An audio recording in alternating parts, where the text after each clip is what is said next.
long-term health outcomes. And that, the reason they won't do that is of a real concern to me, because I think they suspect that it will show that the kids who've been vaccinated are worse off. Now, it may not, but do the study. The people deserve it. Parents have every right to expect that study not only should have been done in the past, but if not, must be done now as a matter of urgency. They don't want to do it.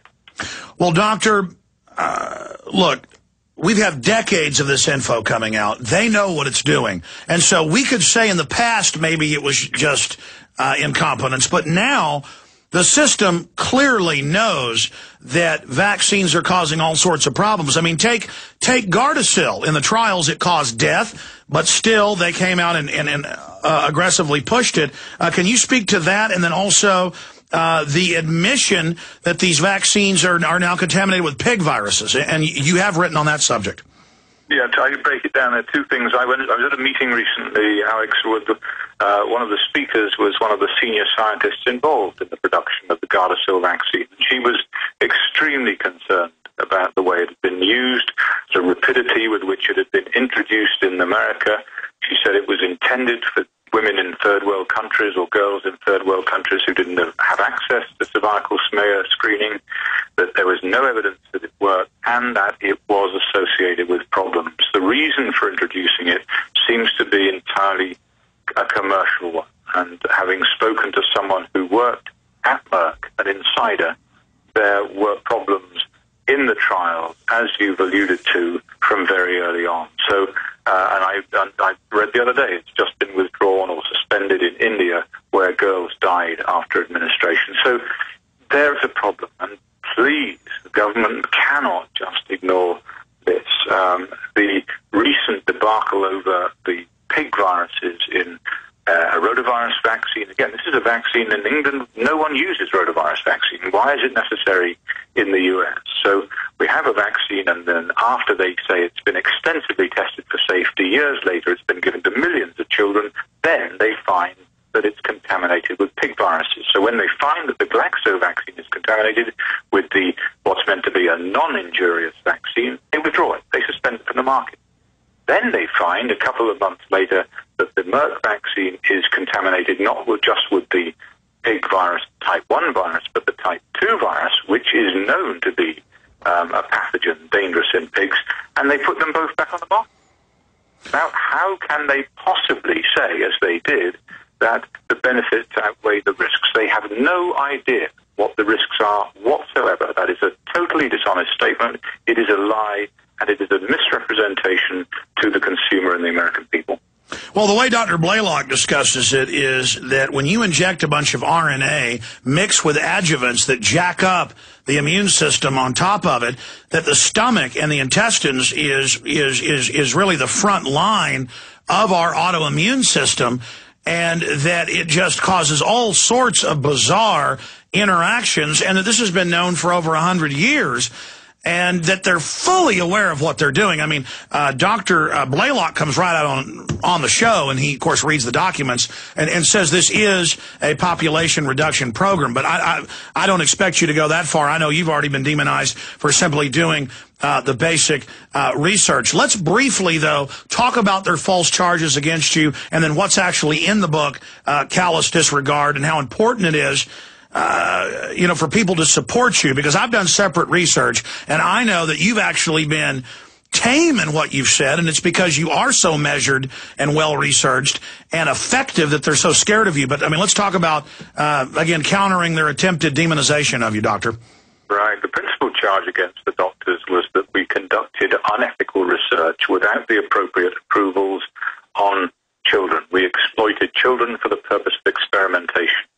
What we actually did was listen to and respond to parents who were concerned about sickness in their very, very, very ill children who had been historically ignored by the medical system. We put together a multidisciplinary team to assess these children, to investigate them and diagnose them clinically. And what they have done in England is to misconstrue that as experimentation. It was not. And the contemporaneous documentation absolutely confirms that these children were being investigated for clinical reasons. You do not need an approval from an ethical committee for clinical investigations. Well, my dad's a dentist, and you know, he's got patents and things on just treatments for, say, dry socket. And that's how it works, is you say to a patient, do you want to be part of a study? We're going to pay you this money, and then you do it.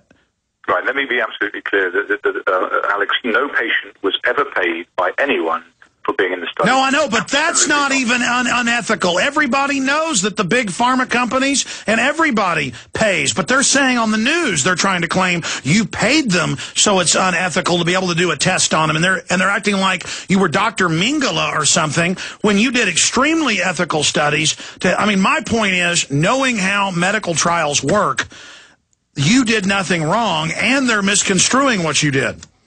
Yes, it seems to me they're deliberately misunderstanding the evidence that is in front of them, and it was an extraordinary decision to have come to. We were all, I have to say, frankly, amazed that they could reach that decision. They either completely misunderstood it, or they had come to a predetermined decision based upon government pressure and media misreporting. Well, they're desperate. I mean, would you agree that there is a mass awakening to the dangers of vaccines going on right now? Yeah, I think this is something they find particularly difficult to cope with, that despite everything they've done to me, despite all the public relations that have been attacking me and the parents and other doctors, there was a study recently that showed that 1 in 4 parents in this country thinks vaccines cause autism. In other words, their public relations campaign has failed, because that is without any counter public relations campaign from our side. I haven't been in the media before because I haven't been able to be in the media. I haven't been able to get these facts out there.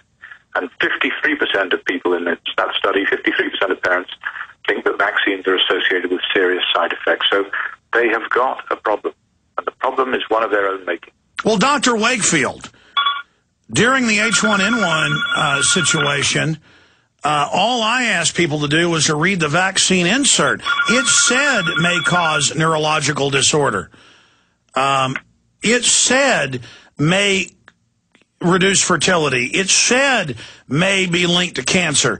So, I mean, everybody knows vaccines have, quote, adverse reactions.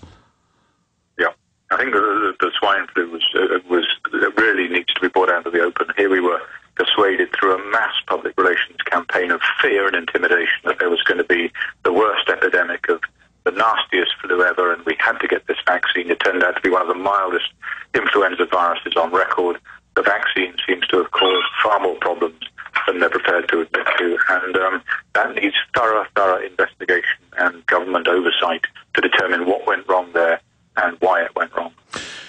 By the way, your book is now published just for a week or so, and it's, 23 on the Amazon chart, shooting up charts everywhere else. Give folks the best website. Is it callous-disregard.com? Is that the best site for folks to visit, Doctor? Well, here's the thing, Alex. If people go on in the next 24 hours onto Amazon.com and buy it there, it goes to the top of the Amazon bestseller list, and it's gone from, it was published yesterday, in fact. It's now gone up to number 25. So if you want to buy it today, next 24 hours, go to Amazon.com, buy it there. And if you want to buy it after that, then go to callous-disregard.com, and anything that we raise, then a proportion of that will go to autism research. Absolutely. I want to take some phone calls, but promise now, because you live in Austin, that the next month or two you'll come and be in studio with us. You've got to keep me away. I'd love to come and see you. Absolutely. We can't wait to have you here with us. We don't have a lot of time left, this segment and the next, and I want to go to a few calls here for you, Dr. Wakefield. But again, we appreciate your courage. We appreciate you standing up and speaking out through the ridiculous demonization. But to be specific then, you literally did studies in your own office and didn't even pay people to be part of the studies, because I've heard them on the news saying you did, as if that was bad. So just set the record straight. You did nothing wrong except try to save people. We pursued our professional and moral duty, and we stand by everything we did, yes. And as you said, other studies are showing similar responses. So, well, that's the thing about the mainstream news articles. They never really say what you did. They just say you're bad somehow and unethical. And I guess it's another political move, just like the British government exonerating Tony Blair lying about WMDs. I guess I guess they're just losing all credibility. I'm afraid so. I think that this is an extravagant public relations campaign. It's actually a smokescreen to cover up the fact that there is a problem that they are unable to deal with, and therefore it's easier to go after me than it is after solving the problem. But what are they going to do as more parents go take the polio shot and their kid dies of polio, which is in CBS News, or they get a Gardasil shot and their daughter convulses and is paralyzed the neck down for the rest of her life, or the 18-month-old's giggling, laughing, somebody's listening right now, they're not going to listen, they don't believe us. The child has the shots, they have a convulsion, the police take the parents to jail. I mean, you know, the reason they're going to lose this PR operation is because as their carnage continues, people are going to wake up and remember that we warned them.